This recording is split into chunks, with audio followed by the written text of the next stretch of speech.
Welcome to this episode of Intellectual Conservatism. Today I am here with Stephen Nemesh and Nemes. Namesh. Nemes. It's the first Nemesh. syllable. Yeah, there you go. Nemesh. There you Okay. go. Yeah, yeah, yeah. And I'm also here with my cat Sebastian, whom Stephen loves greatly and I love greatly as well. Sebastian, say hi to everybody. All right, Sebastian, I'll let you go free now. There we go. All right. With that being said and taken out of the way, and there he goes rushing out of my room. Um, Today we're going to be discussing God and time. And the reason why I'm fascinated in this subject is because I think that, Ryan Mullins and Joe Schmidt have been talking about it a lot. And I thought, who better to talk about it with than Stephen? So, Stephen, thank you so much for coming on to my show again. The arch enemy of Ryan Mullins and Joe Schmidt. That's right. So, I guess we can start off by just talking about what exactly is time. And then do you lean on any particular theory?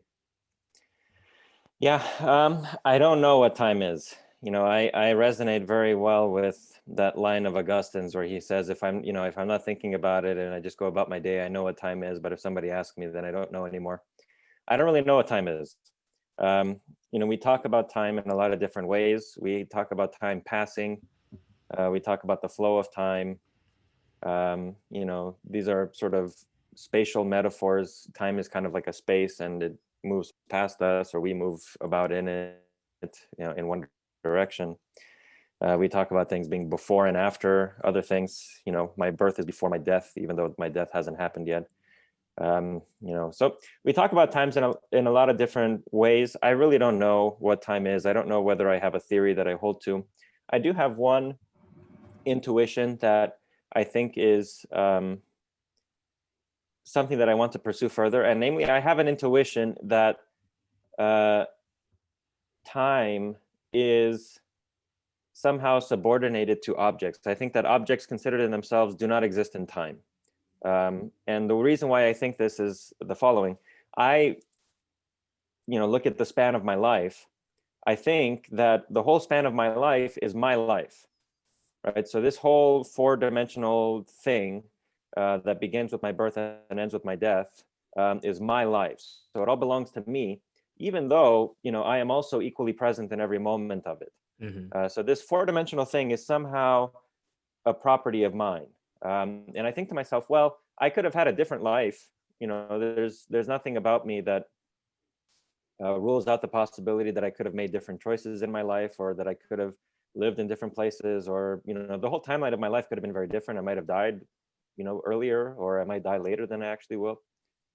So for these reasons, I tend to think that if you consider me as an object, by myself I am not a temporal object. By myself I am just a thing, and I have many different possible histories, but my possible histories are not I wouldn't say that they're essentially constitutive of me, in the way that it's not essential to me that I have brown hair. Maybe I could have dyed my hair, or I could have been born with no hair or with different color hair. These are intuitions that I have. So my intuition is to say that time is posterior to objects rather than prior to them. An object is not temporal by itself, although if it's going to exist, it has to exist in time, but by itself it is not any particular, it's not like a four-dimensional object, it's a three-dimensional object. I still haven't thought much about how to understand these things, but that's an intuition that I have and that I want to pursue further when I get the opportunity. So in brief, I just don't know what time is. Sometimes I lean in the direction of a kind of four-dimensionalism, but I don't know for sure. When you say an object in it of itself or by itself, what exactly do you mean? Like, is it the concept? Wait, that's a dirty word. Or what do you mean by that? Is it when you say in and of itself? Yeah. So, for example, let's talk about me. Yeah. Right, I am actually 30 years old. At one point, I was 16 years old. Right. At some point, God willing, I will be 50 years old. And at all those different times, I have different qualities, different aspects. Right. These aspects all are like accidents of mine. Right. And so the accidents exist in the substance. But they can't be identified with it. And the substance, could have had other ones. So I was 16 years old at some point, and I had all the various properties that I had at 16 years old. But I could have, it seems to me possible that I could have had different properties than those at that age. If I had made different choices, or if my parents had been different, or whatever the circumstances of my life had been. But not only that, I think that I could have had a different life until that point, right? So my history, maybe I can put it this way: my history is an accidental quality of mine.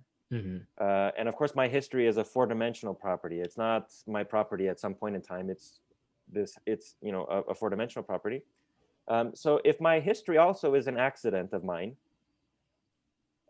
then I think that but if you consider me by myself, I am not a historical object. Me, an abstraction from my history, I am not historical. Just like a substance, an abstraction from its redness is not red, right? It's my history that makes me historical. Right. But me considered by myself, I am not historical. I am simply a possible object. Right. So like this this first person subject, what I don't know if we want to speak in almost Cartesian terms, but this I that you kept on referring to, like when I am 40 or 50, right? Like right. The 40 and the 50 are accidental, but the I remains. Right. Exactly. Right. So this is the thing that I find is interesting. On the one hand, certain objects like are clearly four dimension. If you talk about the history of something, you have to talk about it in four dimensions. You cannot talk about it simply in terms of space, width, depth, and height. You have to talk about it in terms of time. So certain objects demand that you describe them in four-dimensional terms. And if you talk about me as a historical object, as a person with a history, then you have to talk about me in four-dimensional terms. But I also have this idea that like you can abstract my history. I could have had a different history, or I could have had no history at all if I weren't ever created. So in that case, it would seem to me that I am not a four-dimensional object. I'm a three-dimensional object, let's say. And when I come into existence and I have a life, then I sort of accrue this four-dimensional property, let's say, of having a history. But I could have had a different history, and I could have had no history at all had God never made me. So by myself, I am not a temporal object. But once I'm created and I begin to exist in time, then I take on temporal properties, which have to be described in terms of four dimensions. So that's an intuition that I have. I'm a three-dimensional thing, but I can take on these four-dimensional accidents, namely having a history. That's what I would say. Right. So I'm interested then in your answer to the second question, which is, according to classical theism, in what sense is God timeless then? Mm-hmm.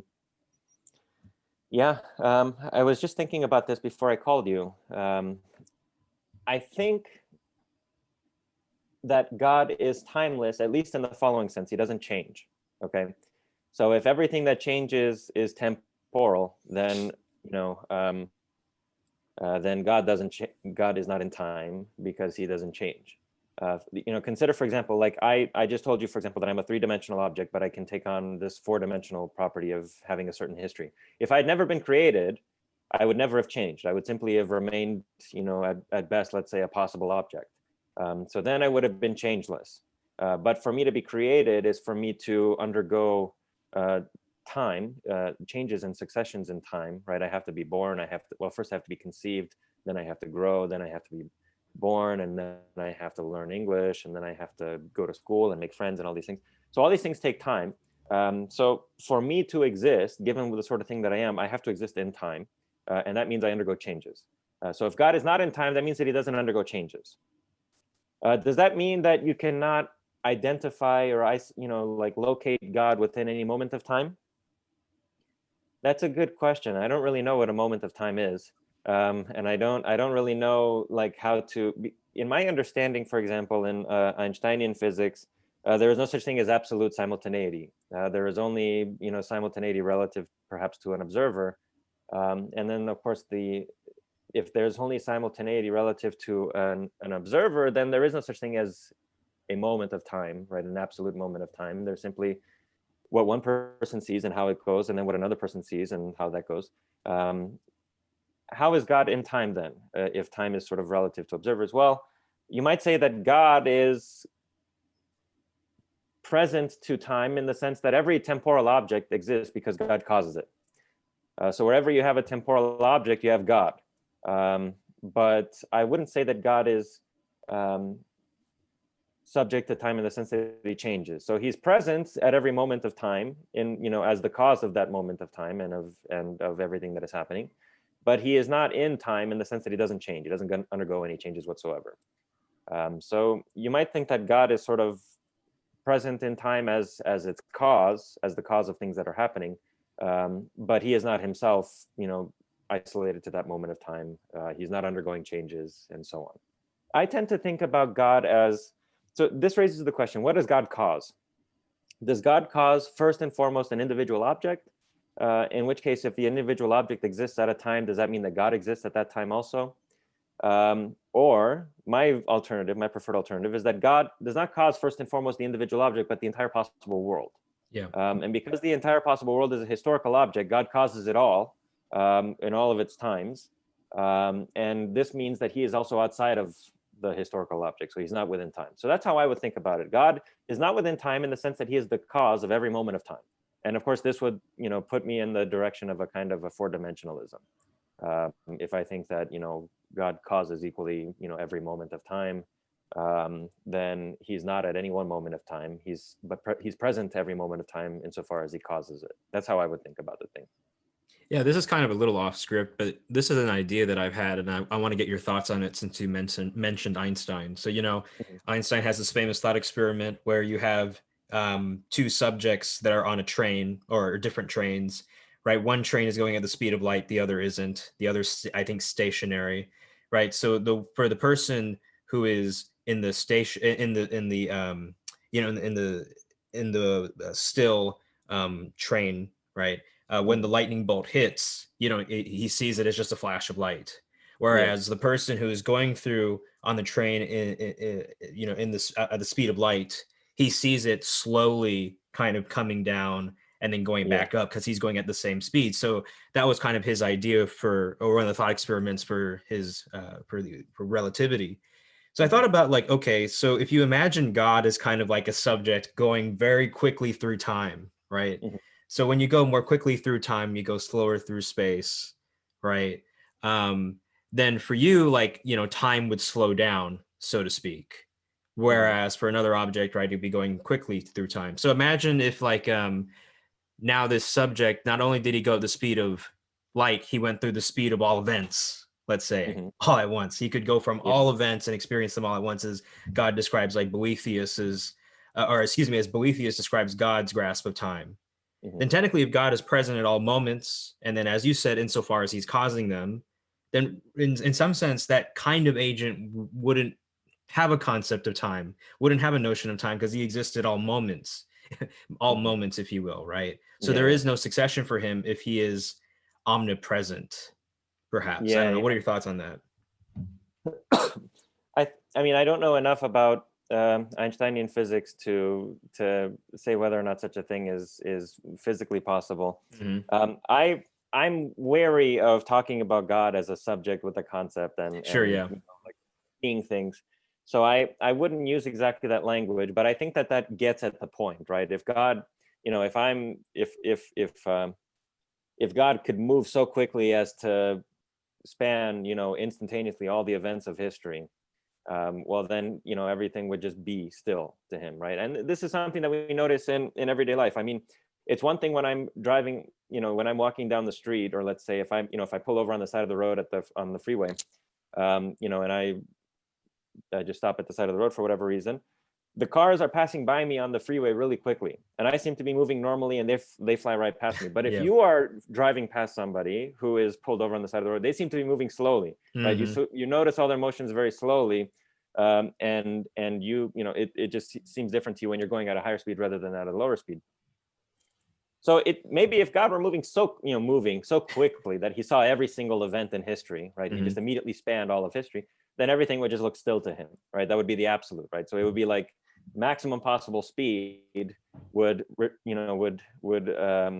cause things to look at as though they were moving at the minimum possible speed, which is just to not move at all. They were just frozen. So I can kind of understand what you're saying, and I think maybe that's something that it's like. But then the question is, okay, well, how does God span every event? It's not as if he's Sure. like moving in time; he's causing things. So I Hmm. agree. If God were to cause everything at once, what is simultaneous for him would then be still, right? The history would not move for him. He would simply cause all of it at once. Yeah. So I like the analogy, but that's how I tend to understand things. God simply causes everything all at once.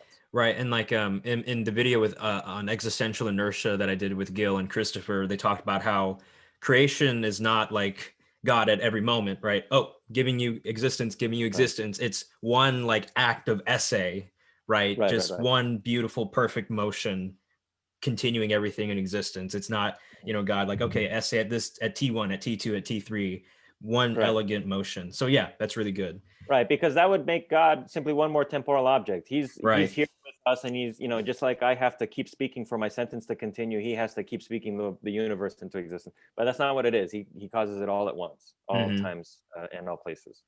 Right. So then, Stephen, does God know what time it is right now? Do I know what time it is right now?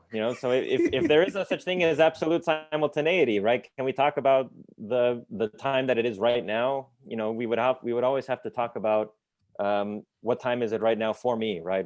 Where is the clock? This clock for me. I think that God can know, all these relative times, right? For this person, it is this time. For this person, it's that time. But I don't think that there is any. I mean, as far as somebody can correct me if I'm just totally wrong. But as far as I understand, in Einsteinian physics, there is no such thing as an absolute now. So there is no such thing as what time is it? What time is it now? It's simply what time is it for this? Where is the clock hand for this person? Where's the clock hand for that person? And that will of course depend on how fast they're moving and so on. Yeah. But there's a second point that I think would be interesting to make here. So on the one hand, there's a question: is there any such thing as a now? So some philosophers deny that there is any such thing as a now. Interestingly enough, there are arguments against the notion of an absolute present moment that are broadly phenomenological. And you have, Buddhist monks giving arguments like this. You also have phenomenologists like Michel Henry arguing that there is no such thing as an absolute present moment. There never was a present moment. So that is one question, right? Is there actually such a thing as a now? On the other hand, what is it for God to know? So those are, there are two questions implied by your question to me. One thing that I would say is that whatever it is for God to know, he does not know in the way that we do. So for us, knowledge involves a kind of a conformity between our mind and the world. In my opinion, knowledge occurs when I form a judgment about something, and that thing confirms my judgment by showing itself in experience to be the way that I say it is. So for example, if you say if you're walking around your house and you ask, where did I put that volume, by Joseph Ratzinger, let's say, where did I put, eschatology and eternal life, or death and eternal life, and I say, oh, I put it in the library. So you go into the library and you look for it and you find it exactly where you thought it was. Okay, that's knowledge. When your judgment is confirmed by the world and experience, that's knowledge. But notice that in that case, we are in a certain way passive towards, about knowledge. Our knowledge is passive. We have to form a judgment, and then that judgment has to be confirmed by experience. So we have to enter into a certain form of experience, and the world has to affect us in a certain way so that we can have knowledge. Obviously, God is not affected by the world. If he knows anything, his knowledge cannot be a matter of the conformity of his judgment to something that's independent of it. God, if he knows anything at all, would know precisely by creating things. So I say that, whatever God's knowledge is, it is not knowledge like that. It's not a matter of, having a judgment that is conformed to its object and experience, or to use more analytic language, it's not a matter of standing in, a certain relation to a proposition that, happens to be true, and to have a real life state of affairs that grounds this truth or whatever. That's not what knowledge is for God. Now, what is knowledge for God? This is an interesting question, and I can only give a speculative answer. But I tend to think of it like this. Just like, for example, I can move my body, and I can, be aware of the movement of my body, for example, to a certain extent, and it's transparent to me whether or not I'm moving my leg or my arm and so on. I think maybe God, let's say the world that God creates is kind of transparent to him in the same way. Whereas what's transparent to me is the movement of my body. What is transparent to God is the world that he's created. So maybe in creating a world, he sort of simultaneously becomes aware that it is that it's there. He sort of sees it, so to speak. But it would be hard to talk about this because it's not as if God is like a subject, right, with a sort of a consciousness that's open to whatever. Um, you know, uh, it's hard to understand how God knows if he's absolutely simple and if he's impassible and he can't be affected by anything. Because again, our knowledge is precisely our being affected by the world. It's things showing themselves to us in a certain way to conform to our judgments about them. And of course, nothing can show itself to us unless we have a potentiality to see, right? Nothing can show itself to us unless we have the potentiality to see. But God has no potentialities. So he has to have he has to know things in virtue of causing them, and somehow this fact that he causes them is transparent to him. So maybe that would be something like what it is for God to know, but we're really, I think, reaching the limits of what we can talk about, because God's relation to the world is nothing like our relation to the world. So at best we can use sort of analogies and metaphors, while admitting that simply certain ways of talking about God's knowledge are out of limits for us. We cannot talk, for example, about God's knowing right now that it's this time, right? Especially if God causes all times at once, he doesn't know that it's now this time. God would perhaps in some sense know that at this moment in time, you and I are talking to each other, right? But he doesn't know that we are talking to each other now, right? Because that would be to put him in the present moment with us, if there is a present moment. He would rather know that at this point in time, Suan and Stephen talk to each other over Zoom. And he would know that how? Well, in virtue of causing it, and somehow this causation is sort of transparent to him. But that's, I think, the best that we can say. All right. So then my next question is the incarnation then compatible with divine timelessness, especially since it seems like a real change goes on in God, where, let's say, at AD, well, I don't know, the calendar got messed up a little bit, but I think it's like 4 BC, 4 years before Christ was born. He was born, 4 BC, that's when Jesus entered the world. At 4 BC, he was incarnate. But before that, 250 BC, 450 BC, he was not incarnate. So doesn't that seem to be a real change in God, or how's that compatible with divine timelessness? Yeah, well, what I would say is that, well, first we have to ask, what is it for God to be incarnate? Mm-hmm. And then once we get that down, we'll have an answer to the question of how is it that God can be incarnate at a certain point in time without undergoing change? Well, I think that incarnation is basically this. What it is for God to be incarnate is for him to, well, I should say this, is for the human nature of Christ to stand in a certain relation to the divine nature, which is unique. No other creature stands in exactly that relation. And furthermore, in virtue of that relation, we can say things like Christ is God, Christ reveals God, et cetera, right? So this is a relation which is unique to the human nature of Christ, and in virtue of which we can talk about Christ as though he were God, and to speak truly, okay? Now, the relation is only real, okay, here's Thomism 101. The relation is only real on the creaturely side, right? There is no real relation in God.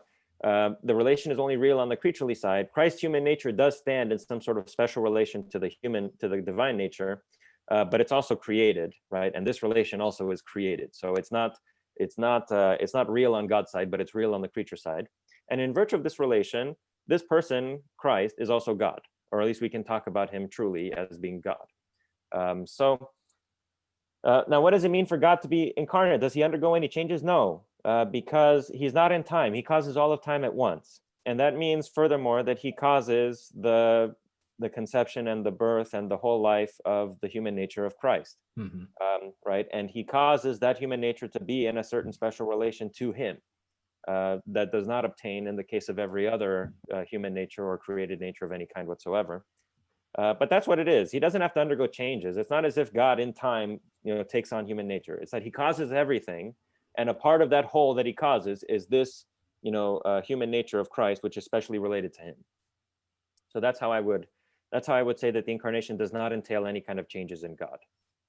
Yeah, I remember. Okay, so I know I mentioned this a few times in other episodes, but it's just my favorite analogy. So like Gavin Kerr, when I had him on with Christopher originally, he talked about how the incarnation it's not God moving closer to creation, it's creation at a single point moving totally closer to him, and that one point being Christ. I thought that was Correct. so beautiful. And, to use a very imperfect analogy, I think about, like, if I have this a light bulb, right? It's a source of light. It's what my plant in my room is striving towards. And then suppose that there's a point in which so my light bulb remains the same, gives off the same frequency, whatever, and then let's say it's pure light, okay? And Mhm. then my plant gets closer and closer to the point where maybe it touches the light bulb, and, Yeah. like, just to get a little fantastical, it becomes almost in a sense one with the light bulb without the light bulb Yeah. having to change, but the Yeah. plant itself is changing. That's kind of like a way that I think about it.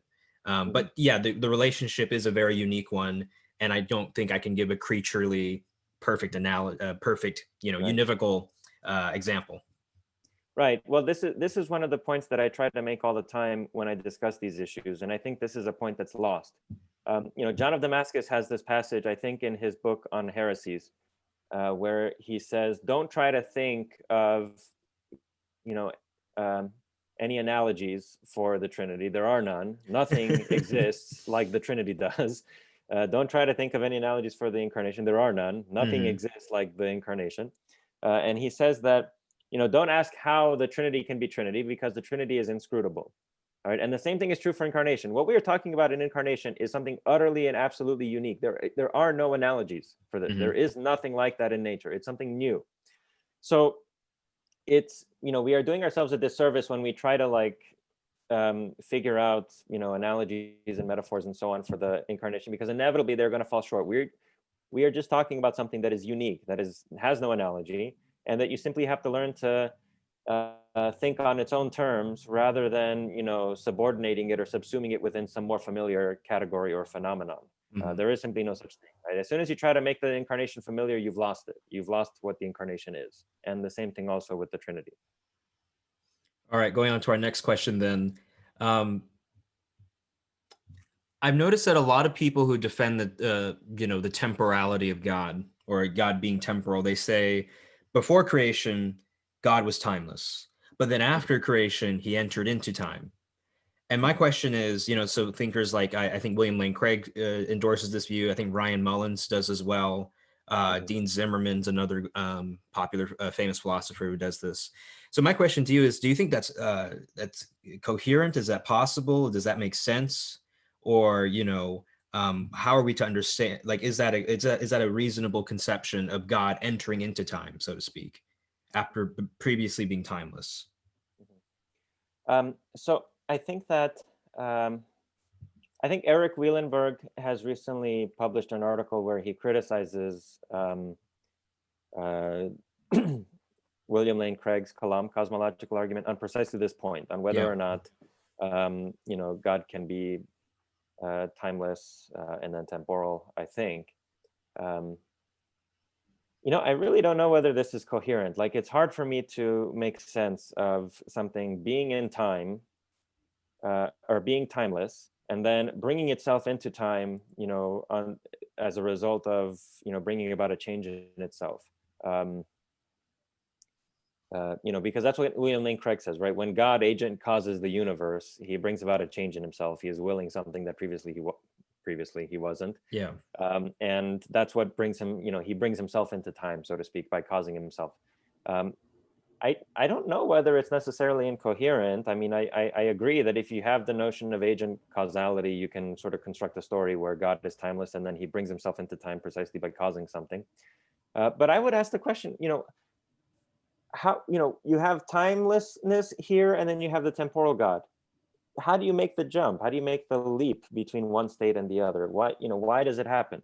Um, uh, Nothing about God as timeless demands that he create, right? Because otherwise he would always have been in time. Timelessness just would have been a logical moment with no ontological correspondence, right? Hmm. So it's not as if God in his timeless state has to create or anything like that. So how do you get to the moment of creation?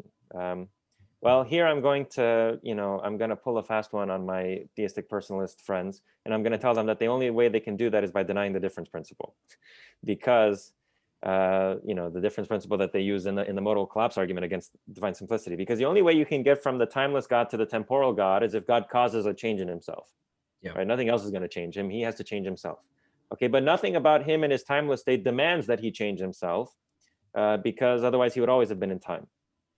So therefore, there's nothing about God that demands that he change himself or not, right? This past state, this prior state, is equally compatible with one or the other outcome: God remaining in time, or God going into time, or God not going into time. So that means that there is nothing about God in his temporal state that has to be different in order for the effect, the subsequent state, to be different. God could enter into time or not. So they have to deny the difference principle. They would have to say that God could remain exactly as he is in his timeless state, and he either come into time or not. Right? Nothing has to be different about him in his timeless state in order to account for the difference when he comes into time or when he doesn't come into time. So the only way they can do it is through the difference principle, and of course, through denying the difference principle. And of course, because I deny the difference principle, I'm not gonna object to them on this point. Maybe it's possible. Yeah. But I would say that they can have their timeless God who becomes temporal, but only at the cost of giving up the modal collapse argument. Hey, that's a nice bargain, right? Well, okay, so Stephen, the next question I had written down, I want to be careful not to straw man, right, the other side's position. So, we can probably rephrase the question, but does anybody actually think that God experiences,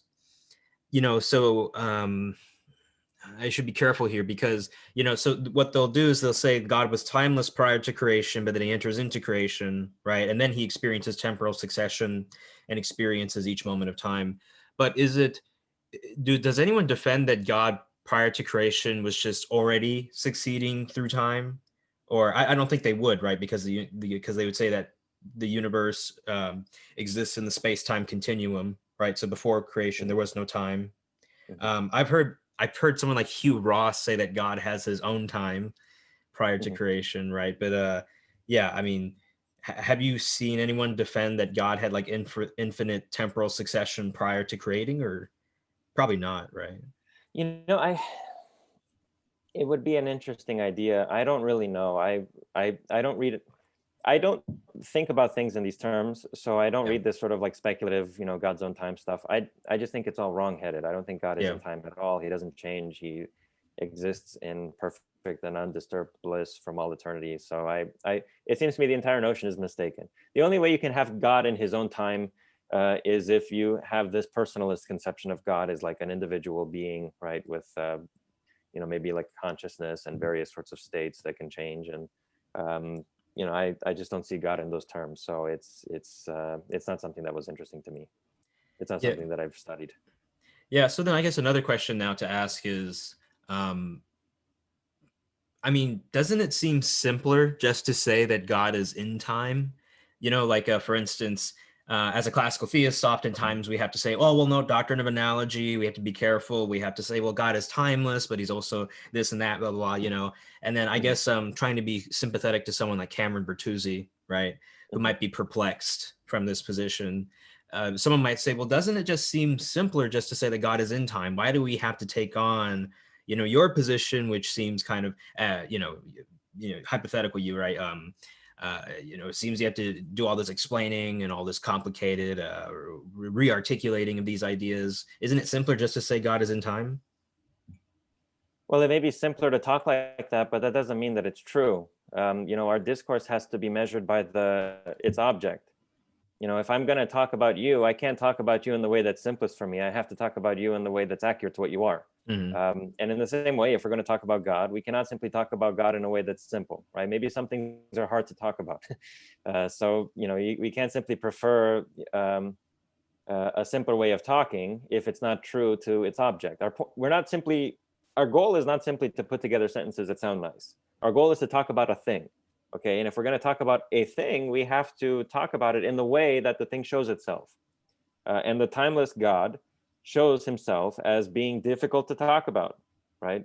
We have a grasp of him. We can get what he is to some extent, but it's hard to talk about him in a way that's accurate because our language is, formed through the interaction with temporal objects. We talk about things as if they're in time because most of the things that we talk about are in time. When we reach the thought of God, who is not in time, we find that our language is inadequate in a lot of ways, and we have to make statements and then immediately qualify them, and try to reach we can either, and then we have an option. We can try to like have an extremely pure vocabulary where we talk about things in very abstract terms, so as to not speak inaccurately of God, or we can speak inaccurately of God while making the necessary, while making the necessary corrections all the time. Those are two different ways that you can take it. You can go in a sort of an analogical way where you're like making statements and then correcting them. Yeah. Or you can just try to speak as literally and as univocally as possible, but at the same time, your language is going to be very abstract. Personally, I prefer to go this route. I prefer to talk about God as literally and as accurately and univocally as possible, even granting that I can't say as much about him and that my language will be more abstract and it will leave us with less, sort of content in our minds about what God is. But I think that's just, that's the price that I prefer to pay in order to prevent confusion and to, be clear about what God is. But that's what I would say to this objection. Maybe it's simpler to talk about God as if he were in time, but that wouldn't mean that it's more accurate, right? Mm-hmm. And our goal in talking about God is to talk about God, not simply to speak in ways that are convenient to us. And so we have to follow our discourse about a thing has to be grounded in what that thing is and how it shows itself. It can't simply be a matter of like choosing between easier or harder ways of talking. Right. So maybe someone might say, well, it's not that it's easier to talk about God if he were in time, but that maybe like the fact that we can more easily use these ideas and talk about, I don't know, like for instance, it's not just easier, but for instance, it seems to be just a better way of going about thinking about God in the first place. And maybe this counts as evidence in favor of theistic personalism, in that it's easier to talk about God in this way, and it doesn't seem to bear the price of classical theism, causing us to go into this loop, if you will, right? There's something, maybe there's evidential value here in the fact that we can talk so easily about, or more easily about God in theistic personalism as opposed to classical theism. In other words, classical theism seems to pose maybe this extra burden that perhaps we don't need to carry.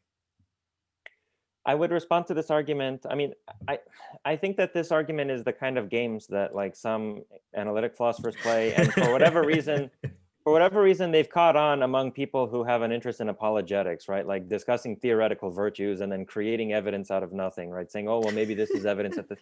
No, the only evidence that you can have is the evidence that the object itself gives you. You cannot find evidence in ways of talking. Maybe some things are just impossible to talk about, right? Who cares? If you can show that there is a thing and that it's impossible to talk about a thing, you have all the evidence you need. You don't need, well, what happened? Maybe this puts limits on our scientific discourse. Maybe it's evidence against a theory if it posits objects that we can't talk about. All of that is nonsense. All of those things are just ways of making the discourse easier for us. But that has nothing to do with whether or not the discourse is true. The only evidence that you can have for the truth of a certain form of discourse is its conformity to an object. Okay, so you have to show that God is in time. You cannot simply say that it would be preferable or it would be, explanatorily advantageous or whatever if God were in time, because then we could talk about it more easily. That is nonsense. That's baloney. That's trying to conform God to our ways of talking rather than conforming our ways of talking to God. You have to show that God is in time. And I think that if you can demonstrate the existence of pure undifferentiated actuality, as the classical theistic proofs do, then you can show that God is not in time, because nothing that is purely actual can undergo change. And so therefore he's not in time. This would be how I would respond to that form of argument. I don't know why this form of argument is so popular among apologetics, people. And I'm not here calling out Cameron Bertuzzi. I see this kind of reasoning like just by people on the internet all the time. They talk about, well, maybe this would be evidence in favor of this theory because it has various, explanatory or whatever scientific virtues. I think all of that is baloney. It's misguided. You cannot conform the world to our ways of speaking. We have to talk about things as they are. So the only evidence that you can have that God is in time is if you can produce an argument to show that he is a temporal object. And the only evidence that you can have that God is not in time is to produce an argument to show that he's not in time. You cannot simply talk about the whatever, costs and benefits of adopting different theoretical stances might be. I think that's just wrongheaded. Let me ask one last question, and then I think we can wrap up this episode. So to kind of flip the table now, or turn the table, flip the table, turn the table. Suppose that we ask the question instead, what price do you pay if you accept a temporal God? So, while people would say, you pay a heavy price as a classical theist for speaking of a atemporal God, what would you say is the price of speaking of a God who's temporal, or believing in a God, rather, who's temporal? Oh, that's a good question. Um,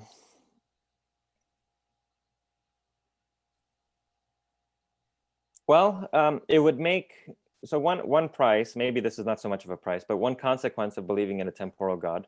Uh, if every object is in itself sort of non-temporal, and the object's history is a kind of a temporal property that it takes on as it exists in time, then God also in himself would be non-temporal, and his history would simply be this this accident, this property that he takes on as a result of his existence in time, and his interactions with other things.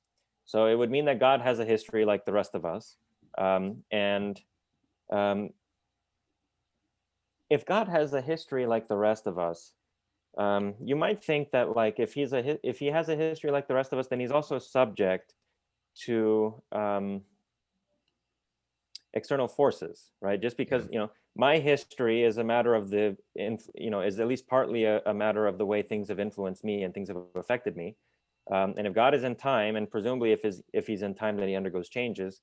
That means that he also is affected by things. Things change, him in various ways. Um, so that would make God to some extent, sort of passive and a victim of things. Again, this is maybe like a cost to you and me because we're not used to talking about God in these terms. But some theologians like Jürgen Moltmann or others, they think that God has to suffer, right? Of course, God suffers because he loves, and you can't love if you don't suffer. So for some people, that's not really a cost. That's just the nature of the game. If God loves, he has to suffer and he has to be a victim. Mhm. If he's going to love, or at least has to possibly be a victim. Um, One thing would be, another cost would be, how is it that God goes from being non-temporal to being temporal, right? If the history of an object is a four-dimensional accidental property that it has, right, and the object considered in itself is non-temporal, then how does God go from not having a history to having a history? Well, you would have to say that he causes himself to have a history, um, because there's nothing else, right? Nothing else exists except for God, right? And if he doesn't create things, and there's nothing else, so God in himself is a non-temporal object. He causes himself to have a history by creating things. Um, you might say that this is sort of like impossible to do. Mhm. Maybe it's like in order for him to create, that creative act already has to have um, some prior antecedent, right? In something in time. Otherwise, you just have like spontaneously God creates things. And if you do that, well, then you have to deny the difference principle, like I was saying earlier, right? So one possible consequence is that God is made a victim of things if he has a history, Mhm. because he changes and things affect him. Another possible consequence is that you have to deny the difference principle, because the only way that you can explain how God goes from not having a history to having a history is if there's nothing about him in his non-historical state that demands that he remain that way, right? His Mhm. non-historical state is equally compatible with having a history and not having a history. So that means that you have to deny the difference principle. Um, those would be, I think, the two things that come to mind. Then, of course, another one would be, you'd have to think like, okay, well, how do you deal with these classical theistic arguments that try to show the existence of a purely actual principle of everything, right? Nothing Yeah. that's purely actual can be um, can be the can be in time. So how do you deal with that? What is God's relation to this purely actual thing, or is there any such purely actual thing? I think this is where I think the real problem of theistic personalism comes in. I think the classical theistic arguments for the existence of God are extremely powerful, and I think that the arguments that theistic personalists use to try to show God as like some sort of supreme person or personal object that exists, I think they're weak, and they are subject to objections from 100 different quarters. Um, and this is why you have like interminable discussions about the Kalam cosmological argument and a million different objections to them, interminable discussions about the teleological arguments and its various formulations, Yeah. questions about whether or not this actually, this argument actually does prove God, or if it only proves something else. You cause yourself headaches when you think about things in those terms. I think that the classical theistic proofs, which, if you think just like the de ente argument of Thomas Aquinas, it's very simple, right? um, you know Something exists, whatever doesn't exist in it, in virtue of itself, exists in virtue of something else. Therefore, something exists in virtue of itself. Whatever exists in virtue of itself has to be purely actual, hence God. The arguments are very simple. The arguments are simple and straightforward, and there's only really like two key intuitions that are involved in these. There's the idea of existing in virtue of of itself and existing in virtue of something else, and then there's the impossibility of an infinite regress. These are the two big things. So the classical theistic arguments are simple and they straightforwardly prove God. The non-classical theistic arguments are not so simple. They're very complex. They're subject to all kinds of different objections, and it's not even obvious that they prove God, right? This is why people are so impressed with David Hume and his dialogues concerning natural religion, because he shows, like, hold on a second, what do these arguments actually prove? And how do we really know that they prove the existence of a God? How do you know that the design argument proves the existence of a God rather than the existence of some sort of fumbling demiurge who doesn't always know exactly what he's doing? Right? You just run into too many problems. I think. So there would be three problems then. There's the fact that God is made a victim of things, the fact that you have to deny the difference principle, which for me is not a problem, but it takes away the modal collapse argument. And then there's just the fact that natural theology in the theistic personalist tradition is not as strong and far more convoluted than natural theology in the classical theistic tradition, in my opinion. Yeah, one thought that I had in mind too, going to your first point, was just that when we talk about like causal finitism, for instance, and we get to the first prime mover or first cause, which I think theistic personalists, of course, recognize, which we as classical theists recognize, we recognize that at a point, the causal history has to stop. And then there has to be that first cause that isn't subject, let's say, to the conditions of everything else. So there is this unique object, not object, but there's this unique cause of everything else that isn't bound by what it's bound by, but what's bound by, it's not bound by what's everything else is bound in, right? Right. So then I feel like what the classical theist does is just takes this fleshes this out further and takes it to its logical implications, right? And like, for instance, God does not participate in time. Creatures don't. God does not participate in creaturely notions, right? Creaturely notions are kind of how we make sense of the world as we are participating in the being of God. And so in that sense then, right? So I think it preserves the uniqueness of God, especially this idea of timelessness, since it's entailed by simplicity and other notions that we have, which come from this idea of a first cause that is just pure reality, as we would say. So, Stephen, thank you so much for coming on to the show. I was glad to show you Sebastian finally. And Stephen, do you have anything else to say real quick before we go? Yeah, I think that the idea that God is in time may make a lot of sense. It may be easier to talk to about people, but I think that the real challenge is in showing that God exists in time. It's one thing for it to be easy to talk about God as if he were in time. It's another thing for you to show that he is in time. So I think that, and I think also that a lot of people who believe that God is in time or who prefer the temporal God don't really argue against the strongest forms of classical theism, right? You will take this argument of, does God know what time it is now? Or does God know, the present moment, and things like that. The strongest form of classical theism is going to consist in denials that God possesses this or that quality that is at use in this argument, right? So, for example, this argument about, does God know what time it is now? And because it's always changing, does that mean that God's knowledge change? The strongest form of classical theism is going to say that God does not have knowledge in that way. And this is, I think, a strength of classical theism, is that it tries to prove at least the existence of its object, which is God, but it doesn't say so much about him that it falls into all these traps. Classical theism doesn't say so much about God that it falls into all these traps. I think the personalist arguments against classical theism try to attribute to classical theism all these positions, for example, that God knows in the way that we know, that he acts in the way that we act, etc., which the classical theist doesn't have to hold. And the consistent classical theist is going to deny, no, God does not know what time it is right now. No, God does not act, because he simply exists, right? He causes things to happen, but he doesn't act in the way that you and I act, because we act first by changing ourselves and then by changing something else. God doesn't do that. We know by conforming, by having a judgment which conforms to the world as it's given in experience. God doesn't have that. Yeah. So I think the classical theism, if you really press in the apophatic direction, and you really try to get its apophatic value, then you will see that it's extremely difficult to argue against, and that it has it's invulnerable to a lot of the common arguments that personalists bring against it, including these arguments about God and existence and time. So that's what I would say. I would say that the truly apophatic, somebody who appreciates the apophatic potential of classical theism is going to show themselves to be invulnerable to a lot of these arguments about God and temporality and so on. I remember Roger Penrose, after he heard William Lane Craig's arguments for the existence of God, it was on the Unbelievable show. Roger Penrose, he said, "I'm sorry, but I just can't believe that. That sounds too much like us, the God that Yeah. ultimately Craig came up with." And I was like, yes, Penrose gets it, Well, Stephen, thank you so much for coming on to my show. Thank you for having me, Swan. I always enjoy it.